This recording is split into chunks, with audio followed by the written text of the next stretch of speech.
So first we'll talk about DIY ideas.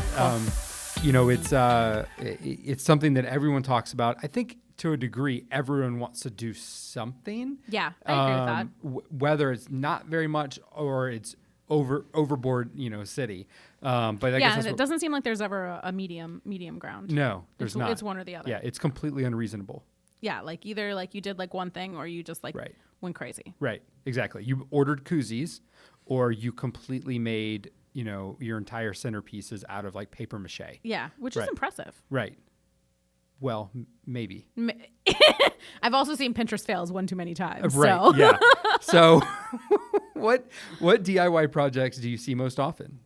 Is it paper mache centerpieces? Less popular as it turns out. It's a trend. I can feel it. Yeah. Signage is the biggest thing I see. Okay. Any kind of paper goods. I mean, we see everything from just having like a welcome sign to having a sign for every single table. So, hashtags, signature drinks, guest book, gifts and cards. I'm probably forgetting some. Unplugged program signs. So those are the most popular. Table numbers, that's another one that, typically people either DIY or buy from Etsy, and then seating chart too. So like really those paper goods is what you see most often that people are kind of either DIYing themselves, and I've seen some people create some pretty cool stuff, or buying off Etsy and kind of making their own. Well, what's the coolest thing you've seen? I had somebody who made like a lot of stuff out of like wood, like all of their like signature stuff out of like they made like it. Whittling? Less so like whittling, more so like woodworking. We had a couple too whose dad created like a huge wooden cross for their ceremony. Oh wow! So that was pretty cool. So different things like that. Cool. That's awesome. Yeah. So, what projects do you think are reasonable to undertake? It depends on how busy you are. Sure. So if you have like a super busy job and a super crazy life and you travel all the time, then I would say like 1. If your job is not super crazy and you have a lot of free time, then, maybe 3 or 4. Putting stamps on the invitations, is that considered DIY? Sometimes. I mean, geez, that can take a long time all on its own.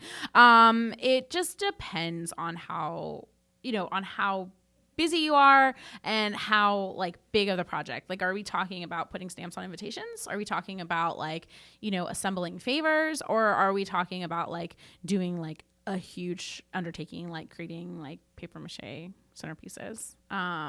So it depends on how big the project is and how much time you have. I would say like, if you think you're going to do multiple projects, you kind of want to think about like how you're going to break that up and maybe like do one project and then see how that turned out before you commit to doing like 7 or 8. Right. Now that makes sense. And it's just not even just putting it together. It's the day of, which we'll get into in a bit. Yeah.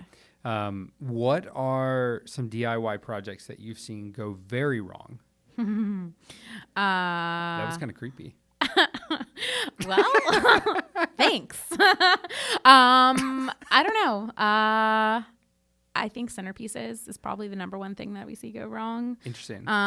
There's a reason that people do flowers as their centerpieces and use a professional florist. So probably that one is the number one thing that I've seen. Can you talk about one or no? You don't want to? You're going to protect the innocent. I'm going to protect the innocent. Or less innocent, I guess. No, I'm going to protect the innocent. All right. I'm going to get you at some point. That's fine. Yeah.